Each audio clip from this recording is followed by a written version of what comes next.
Ang programang ito ay rated SPG. Striktong patnubay at gabay ng magulang ang kailangan. Maaaring may masiselang tema, lengguwahe, karahasan, sexual, horror o droga na hindi angkop sa mga bata.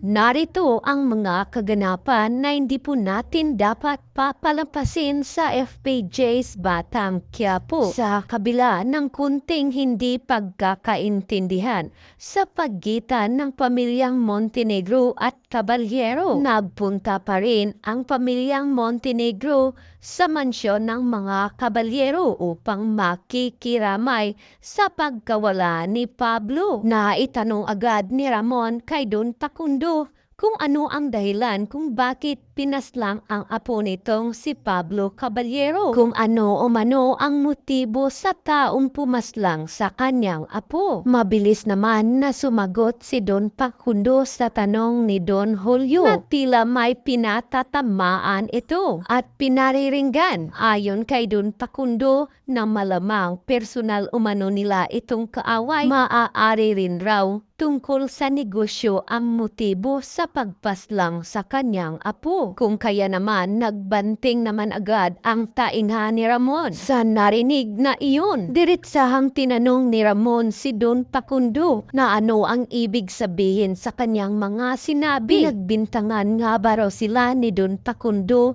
na sila ang pumaslang sa apo nitong si Pablo? Kaya naman nagkaroon ng kunting pag-iinit at pagtatalo ang magkabilang panig. Tanong ni Don Facundo kay Ramon na nagpunta nga ba raw sila doon upang bastusin ang burol ng kanyang apo na si Pablo. Ngunit bago pa tuluyang mapunta sa pag-aaway, hininto na nila kaagad ang kanilang napag-usapan. Kung kaya hiling ni Don Facundo sa kanila Ramon na irespeto umano ang burol ng kanyang apo. Sa kabilang dako naman, nagtungo na sila rigor sa mansyon ng mga Caballero upang magtanong at masusing imbestigahan ang kaso ni Pablo Caballero. Kung kaya naman, agad hinanap ni Rigor at Mando si Don Facundo upang kakausapin ito. Subalit namataan agad ni Olga ang pagdating nila Rigor sa mansyon ng mga Caballero. Kaya naisip agad ni Olga ang posibleng mangyayari kapag magkikita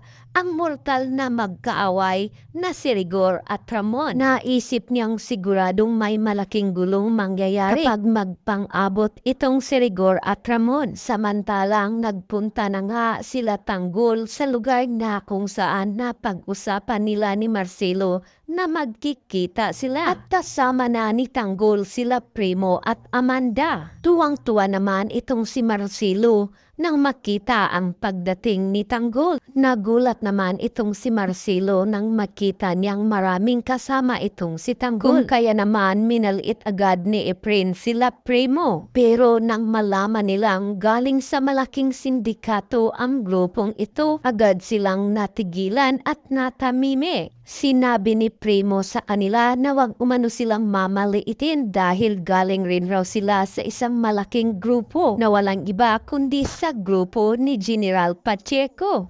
Kung kaya naman hiniling muna ni Tanggol kay Marcelo na gusto nilang makausap si Don Facundo bago sila sumali sa grupo nito. Kung kaya naman agad ipinangako ni Marcelo sa kanila Tanggol na ngayon din ay dadalhin niya at iharap niya sila Tanggol kay Don Facundo. Ganun pa man nang lumabas na sila Tanggol upang puntahan si Don Facundo, nagulat at nasosorpresa itong si Tanggol nang nakasalubong nila ang babaeng kanina lang na kanyang kinakalaban.